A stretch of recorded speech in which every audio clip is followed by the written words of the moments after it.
ಭೂಗೋಳಶಾಸ್ತ್ರದ 2ನೇ ಪಾಠ ಶಿಲಾಗೋಳ ಪಾಠದ ಅಭ್ಯಾಸ ಪ್ರಶ್ನೋತ್ತರಗಳನ್ನು ನೋಡೋಣ. ಇದಕ್ಕಿಂತ ಮೊದಲಿನ ವಿಡಿಯೋಗಳನ್ನ ನೋಡದಿದ್ರೆ ಈ ವಿಡಿಯೋದ ಡಿಸ್ಕ್ರಿಪ್ಷನ್ ಬಾಕ್ಸ್ನಲ್ಲಿ ಒಂದು ಪ್ಲೇಲಿಸ್ಟ್ ಲಿಂಕ್ ಇದೆ, 8ನೇ ತರಗತಿ ಸಮಾಜ ವಿಜ್ಞಾನ ಪ್ರಶ್ನೋತ್ತರ ಅಂತ. ಅದನ್ನು ಒತ್ತಿ ತಾವು ನೋಡಬಹುದು. ಅಷ್ಟೇ ಅಲ್ಲದೆ ಅದರ ಒಂದು ಪ್ಲೇಲಿಸ್ಟ್ ಲಿಂಕನ್ನು ಈ ವಿಡಿಯೋದ ಮೇಲ್ಗಡೆ ಐಕಾರ್ಡಲ್ಲಿ ಸಜೆಸ್ಟ್ ಮಾಡ್ತೀನಿ, ಅಲ್ಲಿನೂ ಕೂಡ ತಾವು ಒತ್ತಿ ನೋಡಬಹುದು. ಶುರು ಮಾಡೋಣ. ಶಿಲಾಗೋಳ ಪಾಠದ ಅಭ್ಯಾಸ ಪ್ರಶ್ನೋತ್ತರಗಳನ್ನು ಹೊಸಬರಾಗಿದ್ದರೆ ಸಬ್ಸ್ಕ್ರೈಬ್ ಮಾಡಿ, ಟೆಲಿಗ್ರಾಮ್ ಗ್ರೂಪ್ಗೆ ಬಂದು ಸೇರಿಕೊಳ್ಳಿ ಅಂತ ಹೇಳ್ತಾ, ಅಭ್ಯಾಸಗಳು: ಬಿಟ್ಟಿರುವ ಸ್ಥಳಗಳನ್ನು ಸೂಕ್ತವಾದ ಪದಗಳಿಂದ ಭರ್ತಿ ಮಾಡಿ. ಪ್ರಶ್ನೆ 1, ಭೂಖಂಡಗಳ ಮೇಲ್ಪದರು ಎಂದು ಡ್ಯಾಶ್ ಅನ್ನು ಕರೆಯುತ್ತಾರೆ. ಸರಿಯಾದ ಉತ್ತರ ಸಿಯಾಲ್. ಪ್ರಶ್ನೆ 2, ತಗ್ಗಾದ ವಿಸ್ತಾರವಾದ ಜ್ವಾಲಾಮುಖಿ ದ್ವಾರವನ್ನು ಡ್ಯಾಶ್ ಎನ್ನುವರು ಕಾಲ್ಡೇರ್ ಅಂತ ಕರೀತಾರೆ. ಪ್ರಶ್ನೆ 3, ಹೆಚ್ಚು ಹಾನಿಕಾರಕ ಭೂಕಂಪನ ಅಲೆಗಳೆಂದರೆ ಮೇಲ್ಮೈ ಅಲೆಗಳು. ಪ್ರಶ್ನೆ 4, ಆರೋಹಿ ಮತ್ತು ಅವರೋಹಿ ಶಂಕುಗಳು ಡ್ಯಾಶ್ ನಗ್ನೀಕರಣ ಕರ್ತುವಿನಿಂದ ನಿರ್ಮಾಣವಾಗುತ್ತದೆ. ಅಂತರ್ಜಲ. ಕಡೆಯ ಪ್ರಶ್ನೆ ಇತ್ತು. ಪ್ರಶ್ನೆ 5, ಮರಳು ದಂಡೆಗಳು ಡ್ಯಾಶ್ ಕಾರ್ಯದಿಂದ ನಿರ್ಮಿತವಾಗುತ್ತದೆ. ಸಮುದ್ರ ಅಲೆಗಳು ಅಂತಕ್ಕಂಥದ್ದು ಸರಿಯಾದ ಉತ್ತರ. ಇನ್ನು ಮುಂದೆ ಹೋಗೋಣ. ಕೆಳಗಿನ ಪ್ರಶ್ನೆಗಳಿಗೆ ಉತ್ತರಿಸಿರಿದೆ. ಪ್ರಶ್ನೆ 1 ಬಂತು. ಭೂಮಿಯ ಅಂತರಾಳದ 3 ಪ್ರಮುಖ ಪದರುಗಳನ್ನು ತಿಳಿಸಿ. 1 ಭೂಚಿಪ್ಪು, 2 ಮ್ಯಾಟಲ್, 3 ಕೇಂದ್ರಗೋಳ. ಈ 3 ಕೂಡ ಏನಪ್ಪಾ ಅಂದ್ರೆ ಭೂಮಿಯ ಅಂತರಾಳದ 3 ಪ್ರಮುಖ ಪದರುಗಳು. ಪ್ರಶ್ನೆ 2, ಕಾರ್ಯಾಚರಣೆಯ ಆಧಾರದ ಮೇಲೆ ಜ್ವಾಲಾಮುಖಿಯ ವಿಧಗಳನ್ನು ಹೆಸರಿಸಿರಿ. 1 ಜಾಗೃತ ಜ್ವಾಲಾಮುಖಿಗಳು, 2 ಸುಪ್ತ ಜ್ವಾಲಾಮುಖಿಗಳು, 3 ಲುಪ್ತ ಜ್ವಾಲಾಮುಖಿಗಳು ಅಂತ ಈ 3 ಸಹಿತ ಕಾರ್ಯಾಚರಣೆಯ ಆಧಾರದ ಮೇಲೆ ಇರ್ತಕ್ಕಂಥ ಜ್ವಾಲಾಮುಖಿಯ ವಿಧಗಳು. ಪ್ರಶ್ನೆ 3, ಪ್ರಪಂಚದ ಪ್ರಮುಖ ಭೂಕಂಪನ ವಲಯಗಳನ್ನು ತಿಳಿಸಿ. ಮೊದಲನೇದು ಬಂದ್ಬಿಟ್ಟು ಪೆಸಿಫಿಕ್ ಸಾಗರದ ಸುತ್ತಲಿನ ತೀರ ಪ್ರದೇಶ, ಮೆಡಿಟರೇನಿಯನ್ ಸಮುದ್ರದ ಸುತ್ತಲಿನ ತೀರ ಪ್ರದೇಶ, 3ನೇದು ಮತ್ತು ಕಡೆಯದು ಬಂದ್ಬಿಟ್ಟು ಭಾರತದ ಹಿಮಾಲಯ ಪರ್ವತ ಪ್ರದೇಶ. ಈ 3 ವಲಯಗಳು ಕೂಡ ಪ್ರಪಂಚದ ಪ್ರಮುಖ ಭೂಕಂಪ ವಲಯಗಳು ಆಗಿದ್ದಾವೆ. ಪ್ರಶ್ನೆ 4, ಶಿಥಿಲೀಕರಣ ಎಂದರೇನು? ಶಿಥಿಲೀಕರಣದ 3 ಮುಖ್ಯ ವಿಧಗಳನ್ನು ತಿಳಿಸಿ. ಶಿಲೆಗಳು ಒಡೆದು ಚೂರಾಗುವ ಮತ್ತು ಕ್ಷೀಣಿಸುವ ಸ್ವಾಭಾವಿಕ ಪ್ರಕ್ರಿಯೆಗೆ ಶಿಥಿಲೀಕರಣ ಅಂತ ಕರಿತೀವಿ. ಇದರಲ್ಲಿ 3 ವಿಧಗಳು. 1 ಭೌತಿಕ ಶಿಥಿಲೀಕರಣ, 2 ರಾಸಾಯನಿಕ ಶಿಥಿಲೀಕರಣ, 3 ಜೈವಿಕ ಶಿಥಿಲೀಕರಣ ಅಂತಕ್ಕಂಥದ್ದು 3 ಮುಖ್ಯ ವಿಧಗಳು ಶಿಥಿಲೀಕರಣದಲ್ಲಿ ಇದ್ದಾವೆ. ಪ್ರಶ್ನೆ 5, ಭೂ ನಗ್ನೀಕರಣದ ಕರ್ತೃವಾಗಿ ನದಿಗಳು ನಿರ್ಮಿಸುವ ಭೂಸ್ವರೂಪಗಳನ್ನು ಹೆಸರಿಸಿರಿ. 1 ಮೇಲ್ಕಣಿವೆ ಪಾತ್ರ, 2 ಮಧ್ಯಕಣಿವೆ ಪಾತ್ರ, 3 ಕೆಳಕಣಿವೆ ಪಾತ್ರ. ಈ 3 ಸಹಿತ ಭೂ ನಗ್ನೀಕರಣದ ಪರಿಣಾಮವಾಗಿ ನಿರ್ಮಾಣ ಆಗ್ತಕ್ಕಂಥ ಭೂಸ್ವರೂಪಗಳು ಆಗಿದ್ದಾವೆ. ಮುಂದಿನ ಪ್ರಶ್ನೆ ಹೊಂದಿಸಿ ಬರೆದಿದೆ.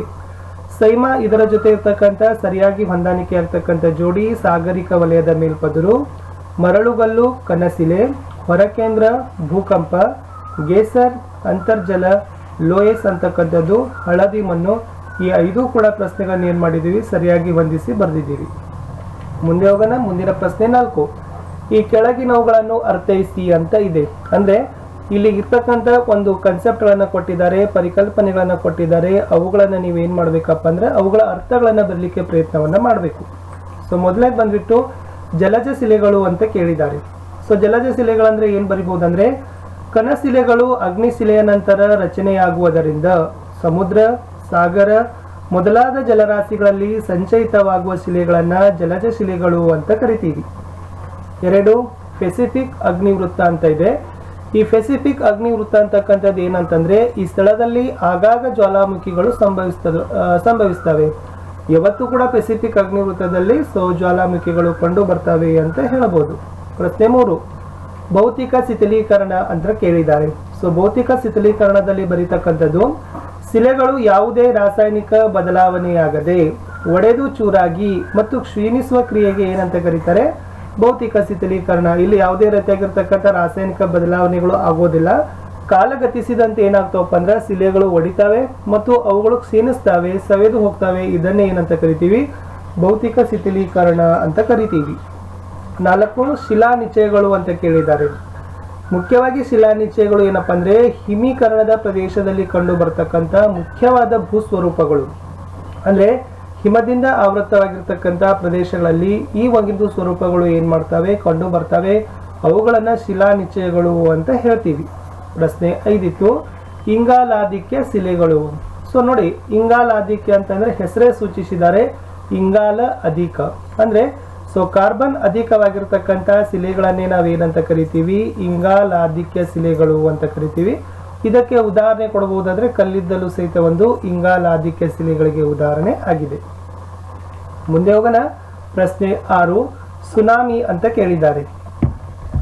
ಸೊ ತಮಗೆ ಗೊತ್ತಿದ್ದಂಗೆ ಸುನಾಮಿ ಅಂದ್ರೆ ಏನಪ್ಪಾ ಅಂದ್ರೆ ಸಮುದ್ರ ಮತ್ತು ಸಾಗರ ತಳದಲ್ಲಿ ಉಂಟಾಗ್ತಕ್ಕಂಥ ಭೂಕಂಪನಗಳಿಂದ ಸಾಗರದಲ್ಲಿ ಅತಿ ಎತ್ತರವಾದ ದೈತ್ಯಾಲೆಗಳು ತೀರ ಪ್ರದೇಶಕ್ಕೆ ಏನ್ ಮಾಡ್ತವೆ, ಬಂದು ಅಪ್ಪಳಿಸ್ತವೆ. ಇದನ್ನೇ ಏನಂತ ಕರಿತೀವಿ, ಸುನಾಮಿ ಅಂತ ಕರಿತೀವಿ.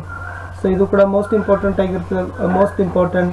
ಸೊ ಸರಳವಾಗಿನೇ ನಾವು ಏನ್ ಬರಿಬಹುದು ಅಂತಂದ್ರೆ ಸಾಗರ ಅಥವಾ ಸಮುದ್ರದ ತಳದಲ್ಲಿ ಆಗ್ತಕ್ಕಂಥ ಭೂಕಂಪನವೇ ಸುನಾಮಿ ಭೂಕಂಪನಗಳು ಅಂತ ಕರಿತೀವಿ. ಸೊ ಸುನಾಮಿ ಅಂತಕ್ಕಂಥದ್ದು ಅದು ಜಪಾನ್ ಭಾಷೆಯ ಪದ ಅಂತ ಹೇಳಿದ್ದಾರೆ. ಅದರ ಅರ್ಥ ಏನಪ್ಪಾ ಅಂದ್ರೆ ತೀರಕ್ಕೆ ಅಪ್ಪಳಿಸುವ ಎತ್ತರದ ಬಂದರು ಅಲೆಗಳು ಅಂತ ಕರಿತೀವಿ. ಸುನಾಮಿ ಅಂತಕ್ಕಂಥ ಪದ ಜಪಾನ್ ಭಾಷೆಯ ಪದ. ಸೊ ಎರಡನೇದು ಬಂತು ಖಂಡಾಂತರ ಹಿಮನದಿ ಅಂತ ಕೇಳಿದ್ದಾರೆ. ಸೊ ಏನು ಖಂಡಾಂತರ ಹಿಮನದಿ ಅಂತಂದ್ರೆ ಧ್ರುವ ಪ್ರದೇಶಗಳಲ್ಲಿ ವಿಸ್ತಾರವಾದ ಮಂಜುಗಡ್ಡೆಯ ಹಾಳೆಯನ್ನ ಖಂಡಾಂತರ ಹಿಮನದಿ ಅಂತ ಕರಿತೀವಿ. ಸೊ ಅದು ದಕ್ಷಿಣ ಧ್ರುವ ಆಗಿರ್ಬೋದು ಮತ್ತು ಉತ್ತರ ಧ್ರುವ ಆಗಿರ್ಬೋದು. ಸೊ ಈ ಒಂದು ಏನು ಖಂಡಾಂತರ ಪ್ರದೇಶಗಳಿದಾವಲ್ಲ, ಈ ಖಂಡಾಂತರ ಪ್ರದೇಶಗಳಲ್ಲಿರ್ತಕ್ಕಂಥದ್ದು, ಧ್ರುವ ಪ್ರದೇಶಗಳಲ್ಲಿರ್ತಕ್ಕಂಥದ್ದು ವಿಸ್ತಾರವಾದ ಮಂಜುಗಡ್ಡೆಯ ಹಾಳೆಗಳೇ ಅಂತ ಕರಿತೀವಿ. ಇದಕ್ಕೆ ಬೆಸ್ಟ್ ಎಕ್ಸಾಂಪಲ್ ಏನಪ್ಪಾ ಅಂದ್ರೆ ಗ್ರೀನ್ಲ್ಯಾಂಡ್ ಮತ್ತು ಅಂಟಾರ್ಟಿಕಾ ಅಂತಕ್ಕಂಥದ್ದು. ಈ ಗ್ರೀನ್ಲ್ಯಾಂಡ್ ಮತ್ತು ಅಂಟಾರ್ಟಿಕಾಗಳಲ್ಲಿ ಬಹಳಷ್ಟು ವಿಸ್ತಾರವಾಗಿರ್ತಕ್ಕಂಥ ಮಂಜುಗಡ್ಡೆಯ ಹಾಳೆಗಳು ಅಂದ್ರೆ ಮಂಜುಗಡ್ಡೆಯನ್ನ ಸಂಪೂರ್ಣವಾಗಿ ಆವರಿಸಿಕೊಂಡಿರ್ತಕ್ಕಂಥ ಕ್ಷೇತ್ರಗಳೇ ಅಂತ ನಾವೇನ್ ಮಾಡ್ಬೋದು, ಹೇಳ್ಬೋದು. ಸೊ ಕಡೆಗೆ ಇರ್ತಕ್ಕಂಥದ್ದು ಬಿಸಿ ನೀರಿನ ಚಿಲುಮೆಗಳು ಅಂತ ಕೇಳಿದ್ದಾರೆ. ಸೊ ಬಿಸಿ ನೀರಿನ ಚಿಲುಮೆಗಳ ಬಗ್ಗೆ ಏನ್ ಬರಿಬಹುದು? ಸೊ ಬಿಸಿ ನೀರಿನ ಚಿಲುಮೆಗಳು ಅಂತಂದ್ರೆ ಹೆಸರೇ ಸೂಚಿಸುವ ಹಾಗೆ ಬಿಸಿ ನೀರನ್ನ ಚಿಮ್ಮಿಸ್ತಕ್ಕಂಥ ಚಿಲುಮೆಗಳು. ಸೊ ಇದು ಕೂಡ ಒಂದು ಅಂತರ್ಜಲದ ಪ್ರಮುಖ ವಿಧ. ಸೊ ಅಂತರ್ಜಲದಲ್ಲಿ ಚಿಲುಮೆಗಳು ಅಂತ ಕರಿತೀವಿ. ಓಕೆ, ಆ ಚಿಲುಮೆಗಳಲ್ಲಿರ್ತಕ್ಕಂಥದ್ದು ಒಂದು ವಿಧನೇ ಬಿಸಿ ನೀರಿನ ಚಿಲುಮೆ. ಸೊ ಯಾವತ್ತೂ ಕೂಡ ಈ ಚಿಲುಮೆಗಳಲ್ಲಿ ಬಿಸಿ ನೀರು ಹೊರಗಡೆ ಬರ್ತದ. ಹಾಗಾದ್ರೆ ಇದು ಎಲ್ಲಿ ಕಂಡು ಬರ್ತದಪ್ಪ ಅಂತಂದ್ರೆ ಜ್ವಾಲಾಮುಖಿ ಪ್ರದೇಶಗಳಲ್ಲಿ ಕಂಡು ಬರ್ತದೆ ಅಂತ ಹೇಳ್ತೀವಿ. ಸೊ ವಿದ್ಯಾರ್ಥಿಗಳೇ, ಇಷ್ಟಿತ್ತು ಶಿಲಾಗೋಳ ಪಾಠದ ಪ್ರಶ್ನೋತ್ತರಗಳು. ಸೊ ನಾವು ತುಂಬಾನೇ ಕವರ್ ಮಾಡಿದ್ದೀವಿ ಈ ಒಂದು ವಿಡಿಯೋದಲ್ಲಿ. ಇಂಪಾರ್ಟೆಂಟ್ ಆಗಿರ್ತಕ್ಕಂಥ ಅದು ಒಂದು ರೀತಿಯಾಗಿರ್ತಕ್ಕಂಥ ಸರಳವಾಗಿ ಆಗಿರ್ಬೋದು, ಸಂಕ್ಷಿಪ್ತವಾಗಿ ಆಗಿರ್ಬೋದು, ಪರೀಕ್ಷಾ ದೃಷ್ಟಿಯಿಂದ ನಿಮಗೆ ಹೆಚ್ಚು ಅಂಕಗಳನ್ನು ಬರಲಿಕ್ಕೆ ಸಹಾಯಕವಾಗುವ ಹಾಗೆ ನಾವೇನು ಮಾಡಿದ್ದೀವಿ, ಉತ್ತರಗಳನ್ನು ಇಲ್ಲಿ ನಾವು ಜೋಡಿಸಿದ್ದೀವಿ. ಸೊ ಹೋಪ್ ನಿಮಗೆ ಈ ವಿಡಿಯೋಗಳು ಇಷ್ಟ ಆಗಿದ್ದಾವೆ ಅಂತ ಅಂದ್ಕೊಂಡಿದ್ದೀನಿ. ಇಲ್ಲಿಯವರೆಗೆ ವಿಡಿಯೋವನ್ನು ವೀಕ್ಷಿಸಿದ್ದಕ್ಕಾಗಿ ಧನ್ಯವಾದಗಳು ಹೇಳ್ತಾ ವಿಡಿಯೋವನ್ನು ಅವಶ್ಯವಾಗಿ ಒಂದು ಲೈಕನ್ನು ಮಾಡಿ ನಿಮ್ಮ ಫ್ರೆಂಡ್ ಸರ್ಕಲ್ಗಳಿಗೆ, ಸ್ಕೂಲ್ ವಾಟ್ಸಪ್ ಗ್ರೂಪ್ ಆಗಿರ್ಬೋದು ಅವುಗಳಿಗೆ ಟೆಲಿಗ್ರಾಮ್ ಗ್ರೂಪ್ಗಳಿಗೂ ಕೂಡ ಶೇರ್ ಮಾಡಿ. ಹೊಸಬರಾಗಿದ್ದರೆ ಚಾನಲ್ಗೆ ಸಬ್ಸ್ಕ್ರೈಬ್ ಮಾಡಿ. ಈ ವಿಡಿಯೋವನ್ನು ಫೇಸ್ಬುಕ್ ಪೇಜಲ್ಲಿ ನೋಡ್ತಾ ಇದ್ರೆ ದಯಮಾಡಿ ಪೇಜನ್ನು ಸಹಿತ ಫಾಲೋ ಮಾಡಲು ಮರೆಯದಿರಿ. ಮತ್ತೆ ಸಿಗ್ತೀನಿ ಇನ್ನೊಂದು ಹೊಸ ಪಾಠದಲ್ಲಿ. Thank you.